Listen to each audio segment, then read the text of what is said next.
जय श्री कृष्णा। धार्मिक व्रत कथा में आपका दिल से स्वागत है। आज हम सुन रहे हैं सत्यनारायण भगवान की कथा।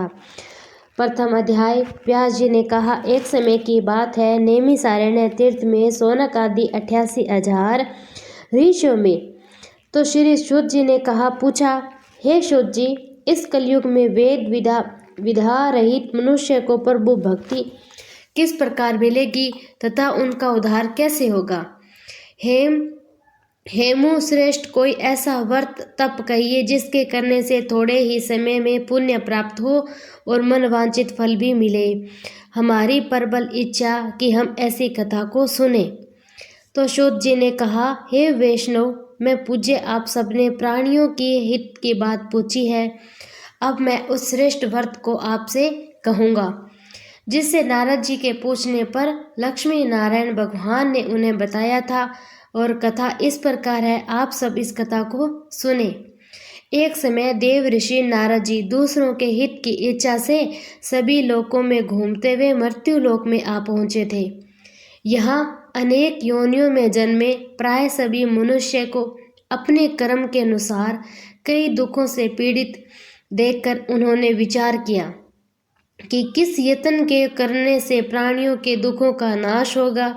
ऐसा मन में विचार कर श्री नारद जी विष्णु लोक को चले गए।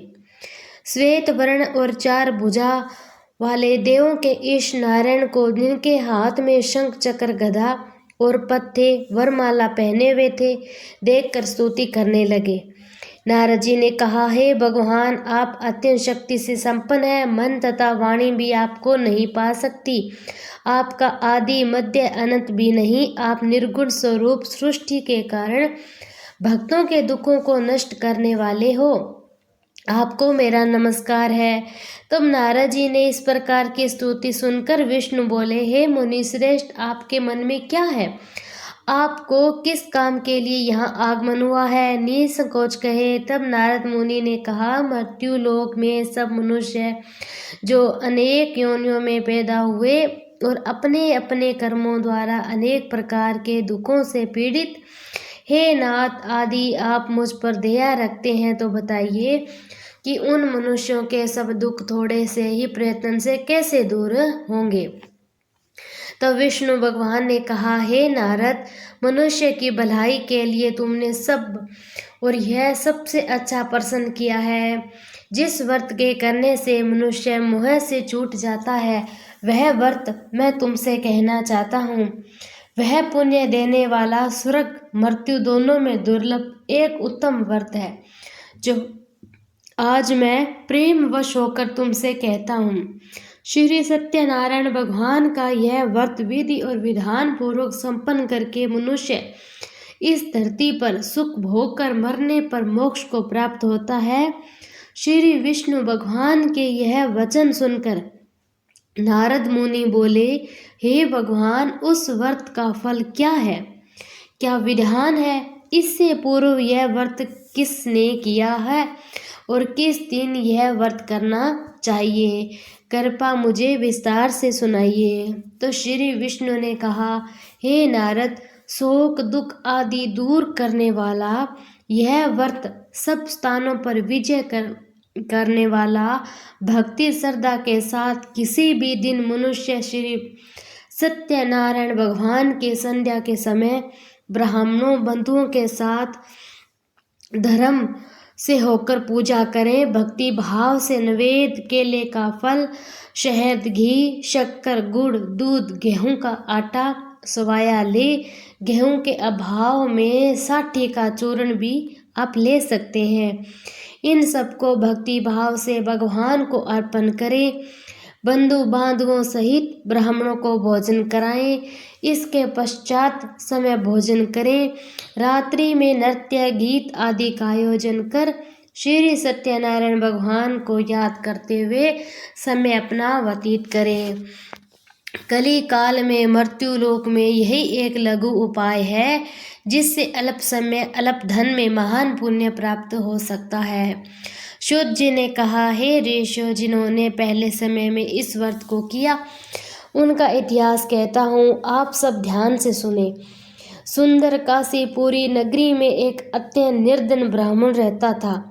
वह ब्राह्मण भूख और प्यास से बेचैन होकर पृथ्वी पर घूमा करता। ब्राह्मणों से प्रेम करने वाले श्री विष्णु भगवान ने ब्राह्मण को देखकर एक दिन बूढ़े ब्राह्मण का रूप धारण कर निर्धन ब्राह्मण के पास आकर आदर के साथ पूछा, हे विपर, तुम नित्य ही दुखी होकर पृथ्वी पर क्यों घूम रहे हो? हे श्रेष्ठ ब्राह्मण, यह सब मुझसे कहो, मैं सुनना चाहता हूँ। दरिद्र ब्राह्मण ने कहा, मैं निर्धन ब्राह्मण हूँ, भिक्षा के लिए पृथ्वी पर फिरता हूँ। भगवान, यदि आप इससे छुटकारा पाने का कोई उपाय जानते हो तो मुझे बता दीजिए। वृद्ध ब्राह्मण का रूप धारण किए हुए श्री विष्णु भगवान ने कहा, हे ब्राह्मण, श्री सत्यनारायण भगवान मन की इच्छा पूरी करने वाला, फल देने वाले हैं, इसीलिए तुम उनका भोजन करो। इससे मनुष्य सब दुखों से मुक्त हो जाता है। दरिद्र ब्राह्मण को व्रत का सारा विधान बताकर बूढ़े ब्राह्मण का रूप धारण करने वाले श्री सत्यनारायण भगवान अंत ध्यान हो गए थे। जिस व्रत को वृद्ध ब्राह्मण ने बताया, मैं उसको अवश्य करूँगा, यह निश्चय कर वह दरिद्र ब्राह्मण घर चला गया। परंतु उस रात्रि उस दरिद्र ब्राह्मण को नींद नहीं आई। अगले दिन वह जल्दी उठा और श्री सत्यनारायण भगवान का व्रत करने का निश्चय कर भिक्षा मांगने के लिए चल दिया। उस दिन उसको भिक्षा में बहुत धन मिला, जिससे उसने पूजा का सामान खरीदा और घर आकर अपने बंधु बांधुओं के साथ भगवान श्री सत्यनारायण का व्रत किया। इसके करने से वह दरिद्र ब्राह्मण सब दुखों से छूटकर अनेक प्रकार की संपत्तियों से युक्त हो गया और तभी से वह विप्र हर मास व्रत करने लगा। इसी प्रकार सत्यनारायण भगवान के व्रत को जो शास्त्र विधि के अनुसार करेगा, वह सब पापों से छूटकर मोक्ष को प्राप्त होगा। आगे जो मनुष्य पृथ्वी पर श्री सत्यनारायण भगवान का व्रत करेगा, वह सब दुखों से छूट जाएगा। इसी तरह नारद जी सत्यनारायण भगवान का कहा हुआ व्रत मैंने तुमसे कहा।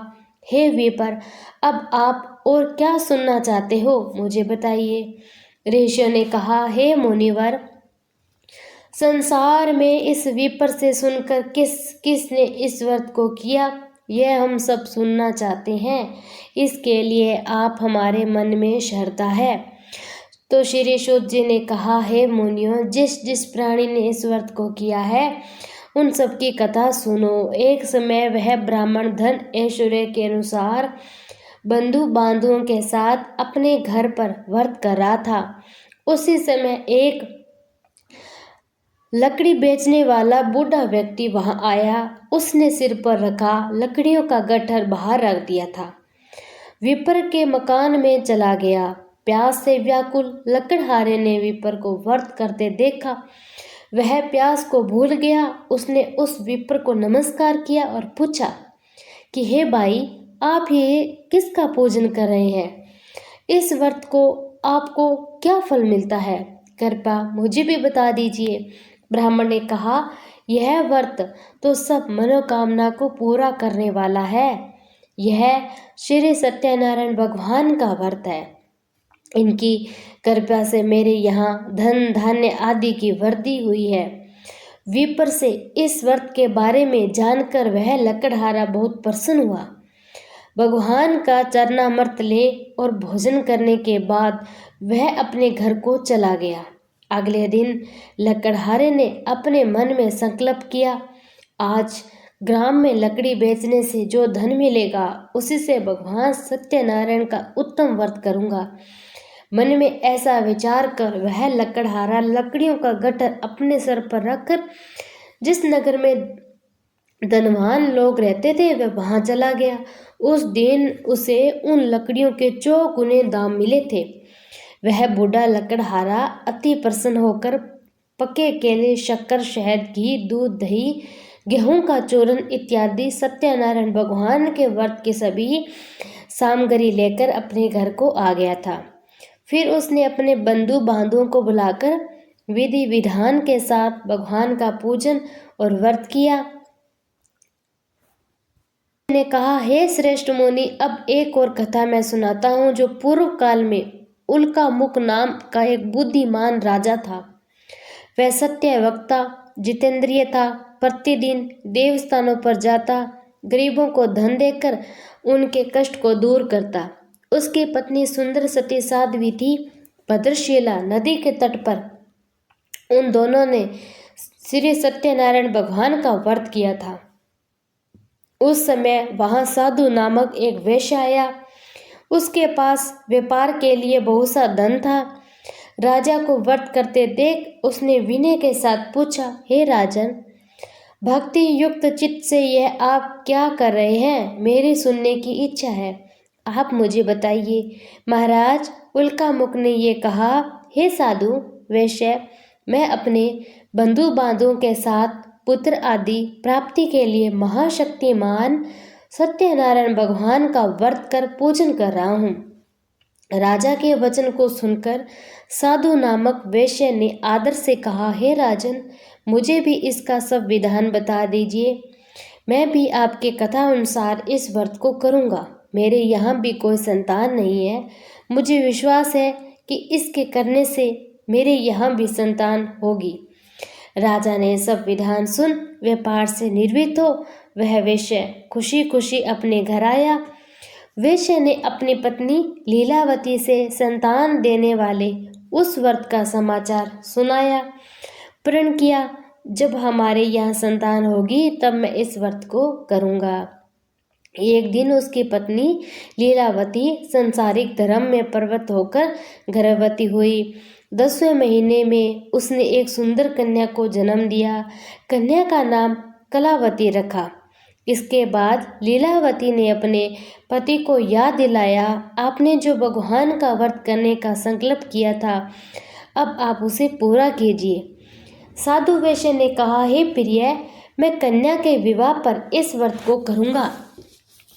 इस प्रकार अपनी पत्नी को आश्वासन देकर वह व्यापार करने चला। काफी दिनों के बाद लौटा। उसने नगर में सखियों के साथ अपनी पुत्री को खेलते देखा।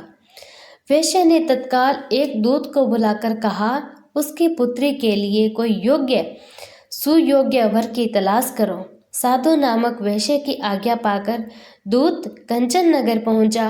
उनकी लड़की के लिए एक सुयोग्य वर्णिक पुत्र ले आया। वणिक पुत्र को देखकर साधु नाम वैश्य ने अपने बंधु बांधुओं सहित प्रसन्नचित्त होकर अपनी पुत्री का विवाह उसके साथ कर दिया। वैश्य विवाह के समय भी सत्यनारायण भगवान का व्रत करना भूल गया था। इस पर श्री सत्यनारायण भगवान अब क्रोधित हो गए थे। उन्होंने वैश्य को श्राप दिया, तुम्हें दारुण दुख प्राप्त होगा। अपने कार्य में कुशल साधु नामक वैश्य अपने जामाता सहित नाव को लेकर व्यापार करने के लिए समुद्र के समीप स्थित रतनसारपुर नगर में गया। दोनों ससुर जमाई चंद्रकेतु राजा के नगर में व्यापार करने लगे। फिर क्या था, एक दिन भगवान सत्यनारायण की माया से प्रेरित होकर एक चोर राजा का धन चुराकर भागा जा रहा था। फिर राजा के दूतों को अपने पीछे आते देखकर चोर ने घबराकर राजा के धन को उसी नाव में चुपचाप रख दिया जहां वे ससुर और जवाई ठहरे थे। ऐसा करने बाद वह भाग गया। जब दूतों ने उस साधु वैश्य के पास राजा के धन को रखा देखा तो ससुर और जामाता दोनों को बांधकर ले गया और राजा के समीप जाकर बोले, हम ये दो चोर पकड़कर ले आए, इन्हें क्या सजा दीजिए। राजा ने बिना उन दोनों की बात सुने ही उन्हें कारागार में डालने की आज्ञा दे दी। इस प्रकार राजा की आज्ञा से उनको कठिन कारावास में डाल दिया। उनका धन भी छीन लिया गया। सत्यनारायण भगवान के श्राप के कारण साधु वैश्य की पत्नी लीलावती पुत्री कलावती भी घर में बहुत दुखी हुई। उनके घरों में रखा धन चोर ले गया। एक दिन शारीरिक मानसिक पीड़ा, भूख प्यास से अति दुखित, भोजन की चिंता में कलावती एक ब्राह्मण के घर गई। उसने ब्राह्मण को श्री सत्यनारायण भगवान का व्रत करते देखा। उसने कथा सुनी, प्रसाद ग्रहण कर रात को घर आई। माता ने कलावती से पूछा, हे पुत्री, तुम अब तक कहाँ गई थी और तेरे मन में क्या है? कलावती बोली, माता, मैंने एक ब्राह्मण के घर श्री सत्यनारायण भगवान का व्रत होते देखा। कलावती के वचन सुनकर लीलावती ने सत्यनारायण भगवान के पूजन की तैयारी की। उसने परिवार बंधुओं सहित श्री सत्यनारायण भगवान का पूजन व व्रत किया। वह वर मांगा, मेरे पति और दामाद शीघ्र ही घर वापस लौट आए। साथ ही भगवान से प्रार्थना की कि हम सबका अपराध अब क्षमा करो। श्री सत्यनारायण भगवान के इस व्रत से संतुष्ट हो उन्होंने राजा चंद्रकेतु को सपने में दर्शन देकर कहा, हे राजन, जिन दोनों वेश्यों को तुमने बंदी बना रखा है वे निर्दोष हैं, उन्हें प्रातः ही छोड़ दो। यथार्थ मैं तेरा धन, राज्य, पुत्र आदि सब नष्ट कर दूंगा। अब राजा के ऐसे वचन सुनकर भगवान अंतर्ध्यान हो गए। अब प्रातःकाल राजा चंद्रकेतु ने सभा में सबको अपना सपना सुनाया। सैनिकों को आज्ञा दी, दोनों वर्णिक पुत्रों को कैद से मुक्त कर सभा में लाया जाए। दोनों आते ही राजा को प्रणाम किया। राजा ने उनसे कहा, हे महानुभाव, तुम्हें भावी वर्ष ऐसा कठिन दुख प्राप्त हुआ, अब तुम्हें कोई भय नहीं, तुम मुक्त हो। ऐसा कहकर राजा ने उनको नए नए वस्त्राभूषण पहनाए। उनका जितना धन लिया था उससे 2 गुना लौटाकर आदर से विदा किया।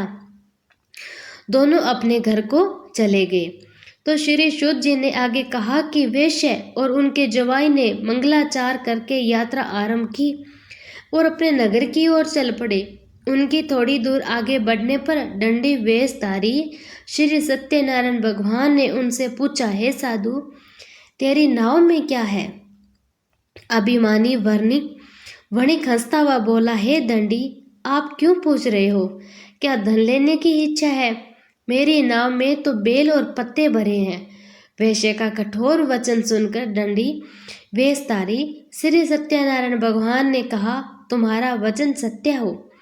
ऐसा कहकर वे वहां से कुछ दूर जाकर समुद्र के किनारे बैठ गया।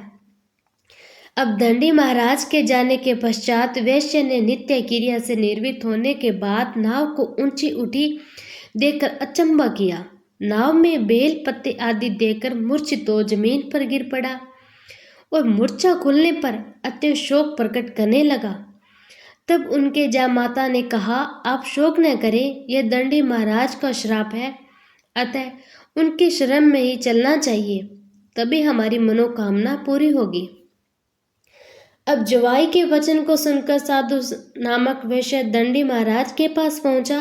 भक्ति भाव से प्रणाम करके बोला, मैंने जो आपसे असत्य वचन कहे थे उसके लिए मुझे क्षमा करें।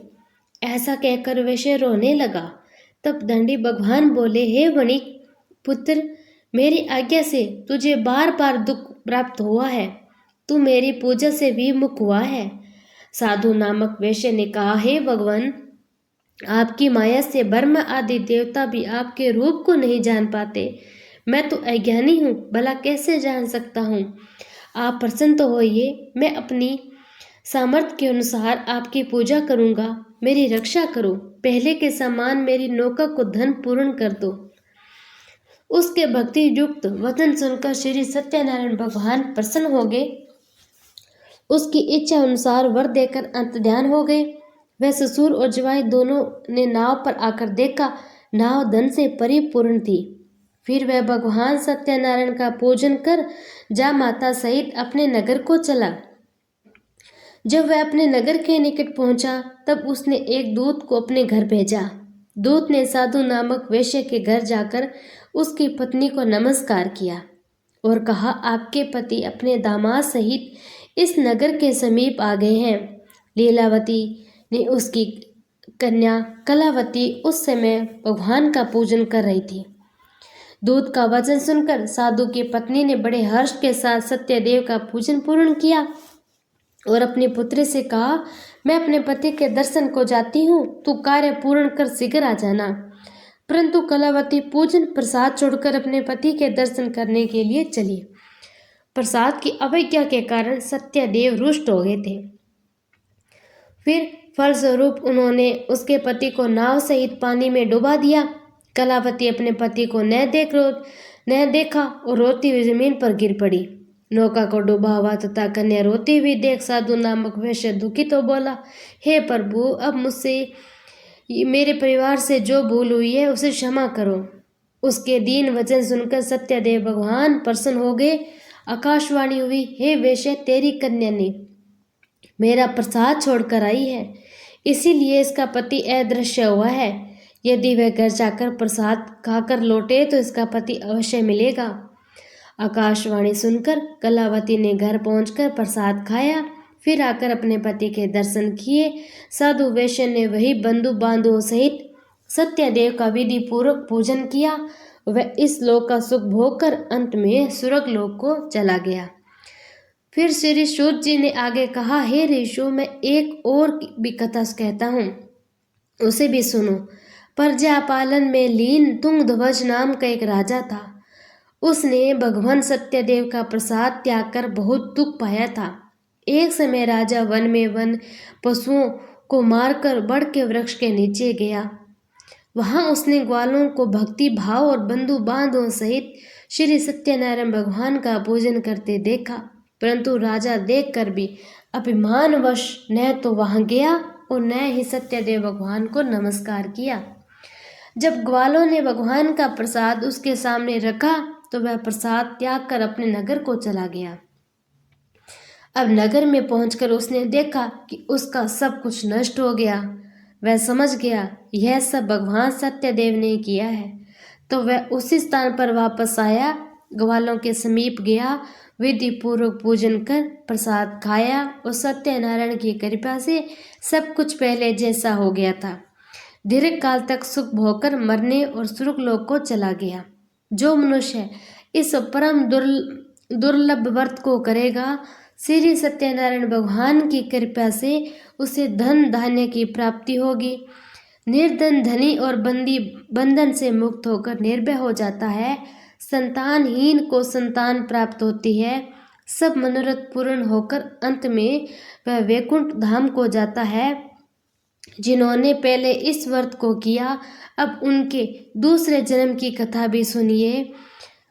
संतानद नामक ब्राह्मण ने सुदामा के रूप में जन्म लेकर श्री कृष्ण की भक्ति कर मोक्ष प्राप्त किया। उल्कामुख नाम के महाराज राजा दशरथ बने और श्री रंगनाथ का पूजन कर वैकुंठ को प्राप्त हुए। साधु नाम के वैश्य ने धर्मात्मा सत्य प्रतीक राजा मोरध्वज बनकर अपनी देह को आरे से चीर कर दान करके मोक्ष को प्राप्त हुआ। महाराज तुंगध्वज स्वयंभू मनु हुए थे। उन्होंने बहुत से लोगों को भगवान की भक्ति में लीन कर मोक्ष प्राप्त किया था। और लकड़हारा भील अगले जन्म में गुहन नामक निषाद राजा हुए, जिसने भगवान राम के चरणों की सेवा कर मोक्ष प्राप्त की थी।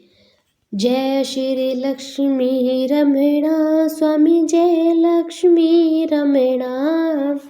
सत्यनारायण स्वामी जन पातक हरणा, ओम जय सत्यनारायण।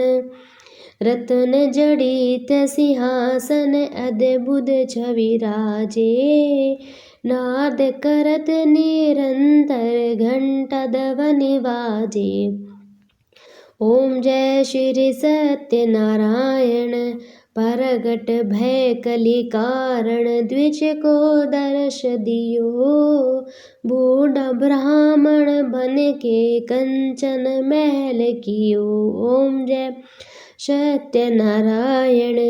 दुर्बल भील कराल जिन पर कर पकरी, चंद्रचूड़ एक राजा तिन की विपल हरी। जय सत्यनारायण जय। वेश मनोरथ पायो शरदा तज दीनी, सो फल भोग्यो पर भुज फेर स्तुति की। ओम जय सत्यनारायण। भाव भक्ति के कारण छिन छिन रूप धर्यो। शरदा धारण कीनी जन को काज सरयो। जय सत्य नारायण।